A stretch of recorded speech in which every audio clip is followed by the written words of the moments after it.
સંજેલી જૂના bus station ખાતે ગટરના પાણી રોડ પર વહેતા હાલાકી. પંચાયતની બેદરકારીના કારણે એક જ જગ્યાએ અનેકવાર ગટર બ્લોક. જીઓ ફાઇબરની લાઇન કામગીરી દરમિયાન ગટરના ભૂંગળામાં ડ્રીલ મશીન ફસાયું. સંજેલી નગરમાં જ જંગલરાજ હોય તેમ જીસીબી દ્વારા આડેધડ ખોદકામ કરતા ગટરનું ભૂંગળા બહાર નીકળી આવતા સડેલું પાણી રોડ પર વહેતું થયું. સ્વસ્થ અભિયાનના ખુલ્લેઆમ ધજાગરા, મચ્છરથી પ્રજા પણ ત્રાહિમામ. સતત એક જ જગ્યા પર વારંવાર ખોદકામ કરતા વાહન ચાલક સહિત દુકાનદારોમાં રોષ જોવા મળી રહ્યો છે. સંજેલી ગ્રામ પંચાયત વિસ્તારમાં છેલ્લા કેટલાય સમયથી વહીવટ ખાડે ગયો હોય તેમ ગટર પાણી, નવીન ગટરો, રસ્તાઓ, સ્ટ્રીટ લાઇટ, સાફ સફાઈ સહિતની પ્રાથમિક સુવિધા અને લઈ અનેકવાર રજૂઆતનો રાફડો ફાટ્યો હતો, છતાં પણ તંત્રનું પેટનું પાણી પણ હલતું નથી. આ જાડી ચામડીના અધિકારીઓ દ્વારા કોઈપણ જાતની એક્શન લેવામાં આવતી નથી. અનેકવાર મુખ્ય રસ્તા પર જ ગુરુ ગોવિંદ ચોક આગળ ગટર જેસીબી દ્વારા ખોદી નાખવાના દ્રશ્ય સામે આવી રહ્યા છે.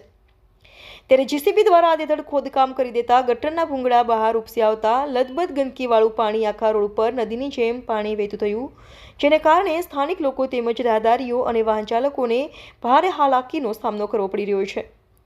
ગામના સરપંચ, તાલુકાના અધિકારીઓ પણ આ રસ્તેથી પસાર થતા હોય છે, તેમ છતાં પણ આ બાબતે યોગ્ય ધ્યાન આપવામાં આવતું નથી. જાણે કે જંગલરાજ હોય તેમ જોવાઈ રહ્યું છે.